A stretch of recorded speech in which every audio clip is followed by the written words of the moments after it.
All right, so get this. We're diving into the wild world of Thai politics, and specifically this fascinating relationship between Thaksin Shinawatra and Anutin Charnvirakul. Yeah, it's a long one, isn't it? Decades. Decades, right. And we're talking moments of collaboration, some serious rivalry, even maybe some outright conflict. And it's so interesting how their personal connection kind of runs through it all. Like, it's not just about policies, it's about this bond they have that goes way back. Right. Going through the sources, it's almost like, where do we even begin?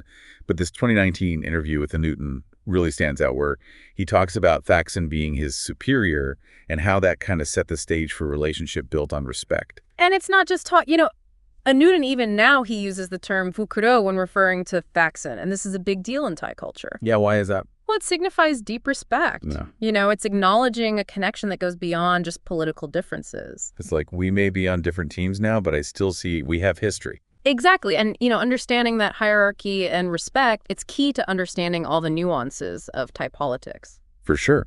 And then you bring in Anutin's close ties with the Chitchub family, Nevin and Saksam specifically. We're not just talking political alliances here. We're talking genuine personal bonds. Yeah. Like almost family. Yeah. It adds a whole other layer to the mix. But then here's where it gets really interesting. You have this history of respect and personal connection, but recently we've seen some sparks fly. Yeah, the whole constitutional amendment thing, right? Specifically, the debate over single versus double majority vote for referendums. Right. Things got kind of heated. Definitely heated. Thaksin publicly criticized the coalition partners over this. And, he didn't name names, but he used that term, meaning sneaky, which a lot of people saw as directed at Anutin and the Phumjatthai Party's stance. Oh, interesting. And then, boom, Phumjatthai votes against the referendum bill, which few Thai Thaksin's parties supported this while they're in the same coalition. Government talk about a power move. Yeah, it definitely delayed the amendment process by 180 days. Wow. So for a minute there, it seemed like a serious rift in the coalition. But then just when you think you have it figured out, Thai politics throws a curveball. The golf game. Right, because what happens, pictures surface of Thaksin and Anutin just having a grand old time on the golf course. Exactly. This is what makes Thai politics so interesting. That constant interplay between public stances and private relationships. So public disagreement, this seemingly defiant vote, and then a friendly golf outing. What's the message? Well, the media and the public, they saw it as damage control, trying to quiet the rumors of a rift. Okay, and in Thai politics, optics matter.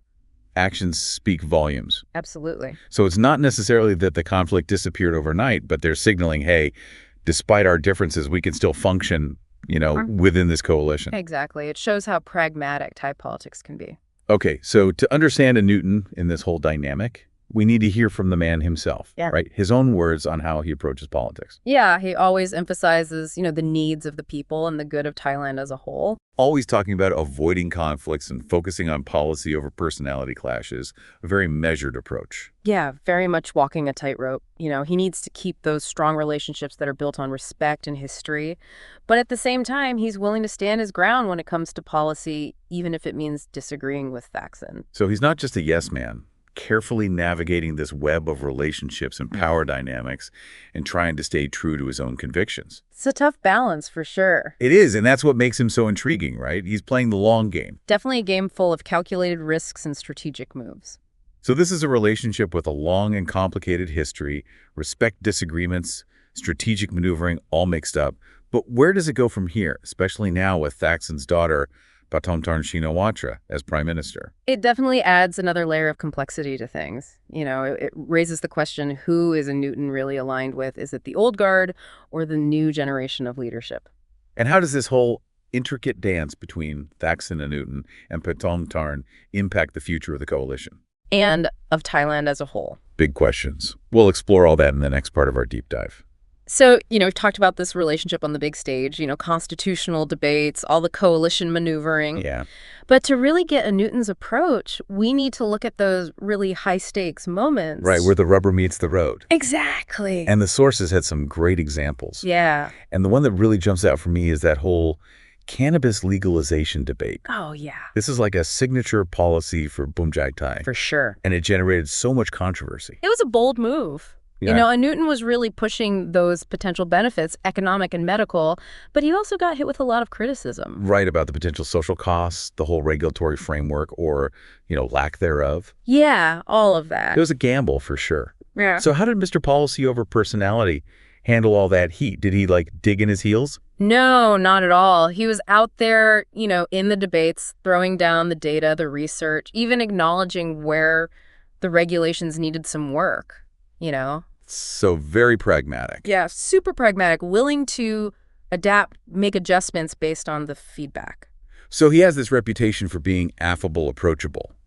But when it comes to policy, he's got that steel. Yeah, don't mistake kindness for weakness. Exactly, and that's part of what makes him so effective, right? Probably. He can build those relationships, but he's also a savvy political operator. He knows how to use his influence to make things happen. And he's not afraid of a fight. When it comes to defending his positions? Yep, not at all. And then there's the whole COVID-19 situation. Oh, yeah. Talk about trial by fire. Talk about pressure. Thailand was really under the gun. Absolutely. And Newton, as Minister of Public Health, was right there in the spotlight. Every move magnified. Every decision scrutinized. Yeah. But he was proactive, right? Implemented those travel restrictions, the quarantine measures early on. Right away. I remember people saying he was overreacting, being too drastic. Oh, yeah. But in the end, those moves were so important. They were huge in slowing the spread in Thailand.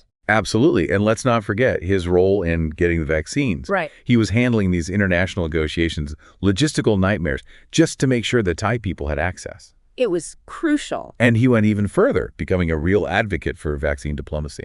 Yeah. That idea that all countries should have equal access to vaccines? Regardless of economic status. Yeah. That was smart. Really smart. It combined his expertise with some serious international relations savvy. Yeah, it showed he wasn't just focused on Thailand. He was putting the country on the map as a responsible global player. Exactly. Yeah. Okay, so we've seen him handle this major policy debate and a global crisis. Right. But let's go back to the internal power dynamics. Okay.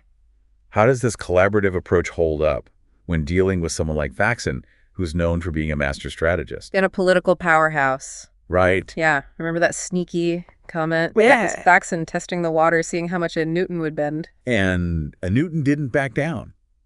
He stood his ground, disagreed with Thaksin, but somehow did it without burning bridges. It's almost like a superpower. Right, the art of disagreeing without being disagreeable. Exactly. Stuck to his principles, but kept that respectful tone. That commitment to the coalition. So it's not about avoiding conflict. It's about picking your battles and handling them strategically. Precisely, he gets how important those personal relationships are. Right. He's playing a long game, thinking several moves ahead. It makes you wonder, is this all calculated?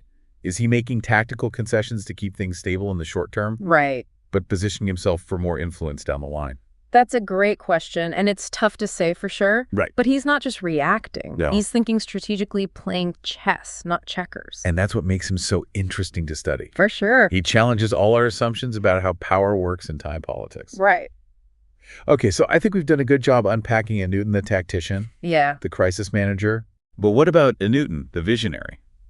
What's his big picture goal for Thailand? Now we're getting to the heart of it. Yeah. That's where we'll pick up in the final part of our deep dive. All right, so we've seen Anutin, the political chess player, right? The guy who keeps a cool head in a crisis. Absolutely. But what's the end goal here? What kind of Thailand is he working towards? Well, it's interesting because, he doesn't come out with these big ideological manifestos or anything. Right. But you look at what he does, the policies he pushes for, and you start to get a pretty clear picture. And one thing that really stands out to me is this emphasis on decentralization. Yeah. He's all about giving more power and resources to local governments. For sure.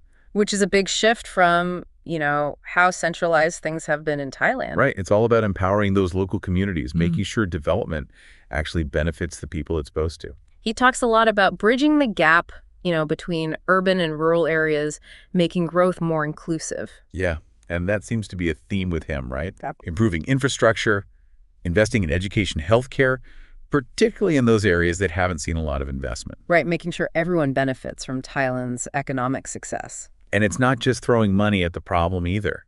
He's a big proponent of preventive healthcare, promoting healthy lifestyles, addressing things like substance abuse and mental health. Yeah, those issues that often get overlooked. He's trying to build a healthier society from the bottom up. Exactly. Not just putting a Band-Aid on things after the fact. And that approach carries over to his environmental policies too, right? Totally. He's been really vocal about the need for sustainable development, promoting renewable energy, protecting Thailand's resources for the future. So it's all connected. This vision of a Thailand that's not just economically successful, but equitable, sustainable, healthy. A Thailand that works for everyone. And what's interesting is it's a vision that seems to resonate across those traditional political lines, Yeah, it's not just appealing to one group. It's something that people from all walks of life can get behind, which might explain why he's so good at building those alliances. Yeah. Finding that consensus. Right. He's not stuck in these rigid boxes. He's focused on practical solutions. And that pragmatism, that willingness to work with anyone who shares his goals, that's what makes him such a potentially transformative figure in Thai politics. For sure. So let's go back to our original question. What does Anutin's leadership tell us about the future of politics in Thailand? Is this a sign of what's to come? Well, if his approach becomes the model, we could see more collaboration, more focus on building consensus, right. A move away from those really divisive partisan battles towards finding common ground. That's a pretty hopeful thought, especially considering, Thailand's history. Right, all that polarization and instability. It's not a guaranteed outcome, is it? Of course not. There are still powerful interests. Yeah. Deep divisions that could easily derail things. Absolutely. And yeah. We can't ignore those criticisms against Anutin. Some people say he's too quick to compromise, that he's more interested in political maneuvering than actually sticking to his principles. Yeah, it's a valid point. And the question is, can he navigate those pressures?